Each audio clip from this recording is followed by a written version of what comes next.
Hello everyone, welcome to my channel. So ఈరోజు నేను gobi fried rice ఎలా చేసుకోవాలనేది చెప్తున్నాను.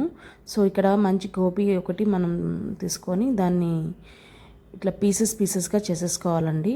పీసెస్ చేసుకొని మంచి కొద్ది వెడల్పాటి గిన్నెలో వేసేసుకొని దాంట్లో తగినంత నీళ్ళు, ఉప్పు, పసుపు వేసి జస్ట్ బాయిలింగ్కి పెడితే చాలండి. మనం మరీ ఉడకబడలేదు, జస్ట్ బాయిలింగ్ పెడితే చాలు. జస్ట్ ఇట్లా ఒక్క రవ్వ వెచ్చబడిన తర్వాత తీసేసాయి, స్ట్రైనర్లో స్ట్రెయిన్ చేసేసామంటే ఎట్లా ఉంటుంది. సో మనకి ఇక్కడ నేను గోబీలో కొంచెం కార్న్ఫ్లోర్, అలాగే కొద్దిగా బియ్యం పిండి, ఉప్పు, కారం అన్నీ సరిపడా వేసేస్తున్నాను. సో అందరూ చూస్తున్నారు కానీ ఎవరు సబ్స్క్రైబ్ చేయట్లేదండి. ప్లీజ్ సబ్స్క్రైబ్ చేసుకోండి, నన్ను కానీ కొంచెం సపోర్ట్ చేయండి. సపోర్ట్ చేస్తేనే కదండి నేను కానీ కొంచెం మంచిగా ఎదగగలను, ఓకేనా? So please support my channel and also please subscribe my channel.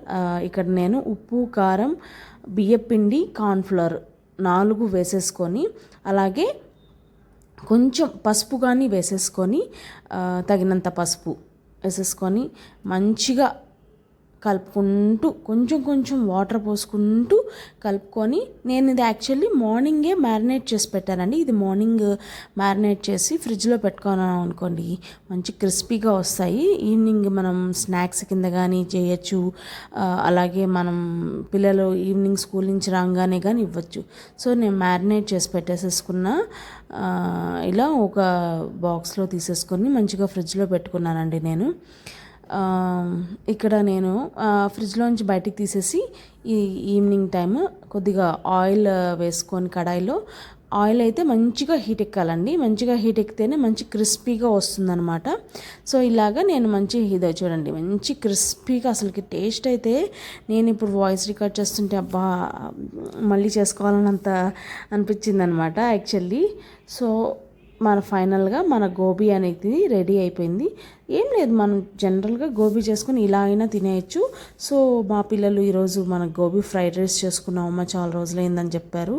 అందుకని నేను ఇక్కడ గోబీ ఫ్రైడ్ రైస్ చేద్దామని ఇక్కడ గార్లిక్, క్యారెట్, ఆనియన్, టమాటో, మీకు క్యాప్సికమ్ ఇష్టమైతే క్యాప్సికమ్ కానీ వేసుకోవచ్చు.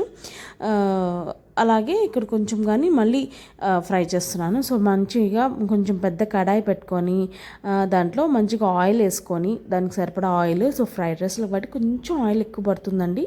సో అయితే టేస్ట్ కానీ కావాలి కదా మనకి, అందుకని అప్పుడప్పుడు ఏం కాదు. ఇక్కడ కొద్దిగా గార్లిక్ వేసేసుకొని దాన్ని కొద్దిగా సాటే చేసుకోవాలి. అలాగే ఆనియన్, టమాటో, క్యారెట్ ఈ 3 కానీ వేసేసుకొని చక్కగా అవి మంచిగా ఫ్రై అయ్యేంత వరకు మనం ఇలాగా సాటే చేసుకుంటూ ఉంటే ఆనియన్స్ కొంచెం సాఫ్ట్ అయితే సరిపోతుందండి. సో సాఫ్ట్ అయినప్పుడు కొంచెం ఉప్పు, కారం, పసుపు కానీ వేసేసుకున్నామంటే అన్నిటికీ మంచిగా పడుతుందన్నమాట. ఇక్కడ నేను ఫ్రైడ్ రైస్ కాబట్టి సోయా సాసు, చిల్లీ సాసు, అలాగే కెచప్ అన్నీ వేసేస్తున్నాను.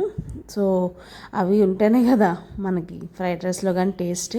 సో బయట వెళ్ళకుండా మనం ఇంట్లోనే పిల్లలకి ఇలా మంచిగా చేసి పెడతామంటే వాళ్ళు ఎంజాయ్ చేస్తూ తింటారు, మనకి గిల్ట్ ఫ్రీ ఉండదు.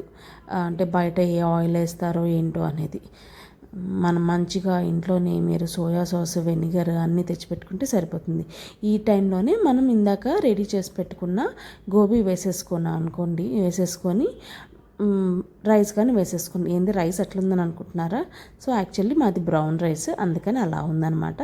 సో మొత్తం మంచిగా ఉప్పు, కారం అన్నీ నీట్గా చూసుకొని కలిపేసేసుకుంటే అంతే, మన గోబీ ఫ్రైడ్ రైస్ రెడీ అండి.